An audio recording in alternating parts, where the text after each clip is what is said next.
Welcome to Marketing MASH, brought to you by themarketingscope.com. Hi, I'm Eric Vidal with the Marketing Scope. Today we have Andrea Fryrear, content marketing specialist, agile marketing evangelist for MarketerGizmo. You're also a writer for MarketerGizmo, author, speaker. You spoke at the Content Marketing Conference. First of all, let's talk agile marketing.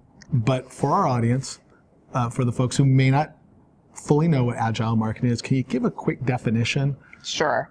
Agile marketing is based on the Agile Manifesto, which is, multiple decades old at this point, but got its start in software development, changing the way that they tried to make software. So not doing all this effort up front and then releasing something and then having it either succeed or fail. There was a big risk associated with that for software as well as for marketing. So instead, when you take an agile approach, you do small releases continuously over time, collect data about how they perform, then you iterate. So you improve on the things that were successful and you abandon the things that were not successful. Good. Only the dinosaurs do non-agile marketing, right? That's right. All the cool kids are doing agile now. That's true. So real quick, you got any pet peeves with, agile marketing? I mean, with how people approach it or even think about it, or? Yeah, there's this tendency. So there's two things. One is you think I can just change my mind all the time, change my approach every single day, and that makes me agile. Agile, or I was thinking something else.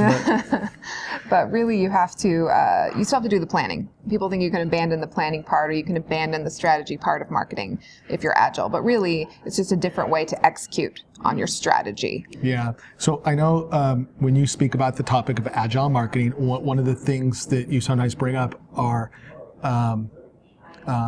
real life ways to implement agile marketing into your program or into your team. And so can you share some examples of what our audience could do to kind of integrate that into their organization? Yeah, so the ideal is where you get organizational buy-in and you just get to revamp everything from the ground up.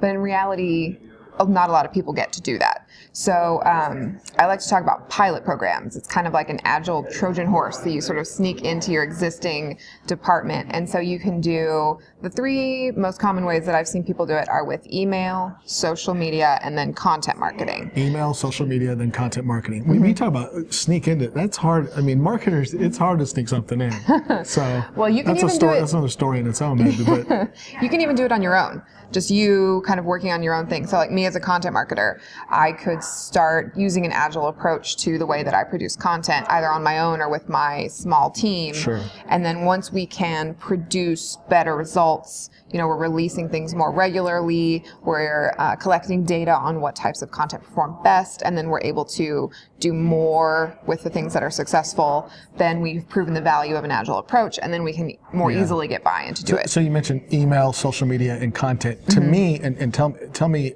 if I'm off on this, but from my perspective, I would think, it's just because I always had that agile approach for email and social, and try to with content marketing, but is content marketing the harder one to approach? Especially if you're not doing it already.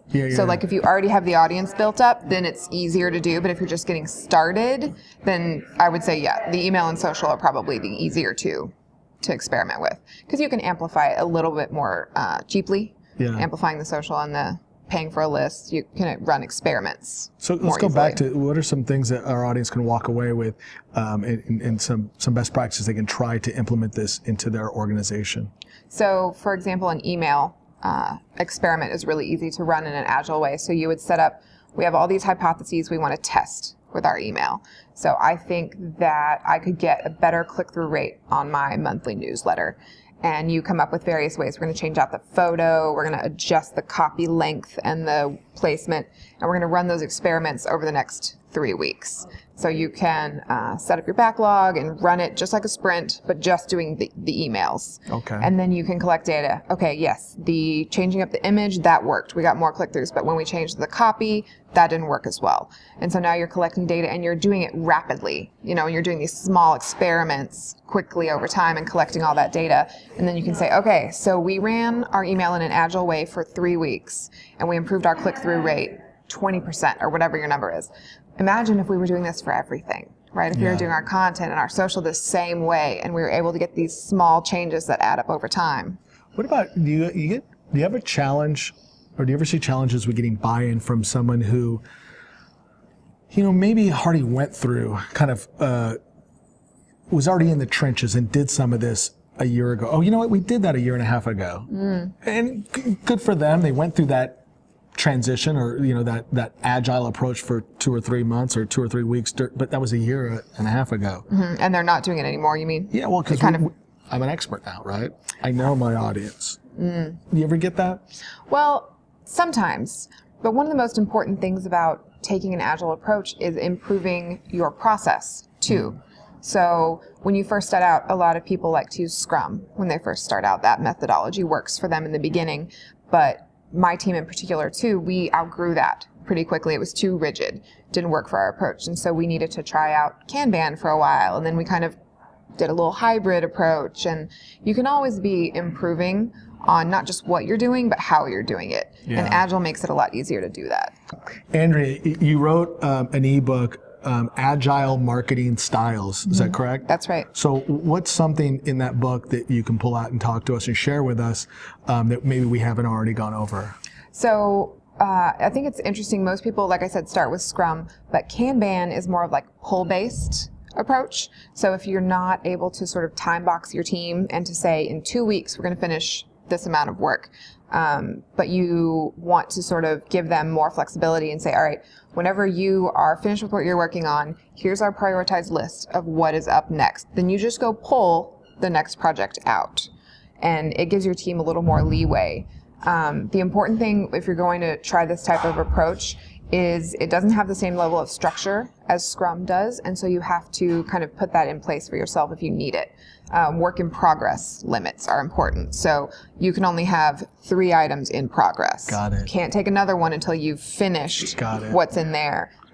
Go back to Scrum for a second. Okay. Explain to everyone what Scrum means for those who don't know, or the acronym that. Right. It's not an acronym. It's based on the rugby term Scrum, where we all kind of smoosh together and go after the same thing together. But do you want to show them what the Scrum looks like? I think you have to smash your heads together. We might not want to illustrate it right now. But yeah, so Scrum is based on a time box. So you can do 1 week, you can do up to 4 weeks. 4 weeks is really kind of the biggest that you would want to deal with. But you sit down, it's really team focused. So the team looks at the prioritized list of what is up next, and they decide as a group how much they can take on out of that list. Got it. And then you task it all out. You have a big, long planning meeting where you commit at the end, say, okay, yes, we agree, we're all committed into the next 2 weeks. We're going to do all these things. And then off you go. And so then every day for the next 2 weeks, you meet in the mornings for daily stand-up, where it's a 15-minute meeting. It should be very, very short, and everyone goes around and says... I love that. 15-minute meetings. Oh, yeah. And you got to have somebody there who's saying, no, we're not going to talk about the cute thing your dog did yesterday. Like, we're just talking about what did you do yesterday, what are you going to do today, and what's in your way, and how can we all help you get farther down. And then you do it all. You have a review meeting where you kind of show off what you accomplished, and then you have a retrospective, which is one of the most important things for iterating on your process, because the team gets together. He says, I really hate this new tool that we're using. We cannot use that Trello board or that physical board. I hated it. Or this was going really well until Andrea got sick. And then, we've identified that she could be a bottleneck if she's not around. So then you have your retrospective, and then you start it all over again. Great. You do sprint planning, and it's a really repeating over time. And that's what gives you kind of the steady cadence of releasing content or social or what have you. So if our audience wants to learn more about Agile marketing, can you give us the URL? It's marketing. MarketerGizmo.com. MarketerGizmo. Mm-hmm. Yep. So we write a lot about what we're doing on our team, as well as more general best practices, case studies of other people that we talk to. I'm speaking a lot. You can check out AndreaFryrear.com, see all the places that I'm going to talk. Denver, Portland, DC. I'm all over the place this year. So. Perfect. Thank you, Andrea. Yeah, nice to be here. That's it for this episode of Marketing MASH. You can share your thoughts by following us on Twitter and Facebook. Subscribe to our podcast to keep up with the show. And of course, you can always find us by visiting themarketingscope.com.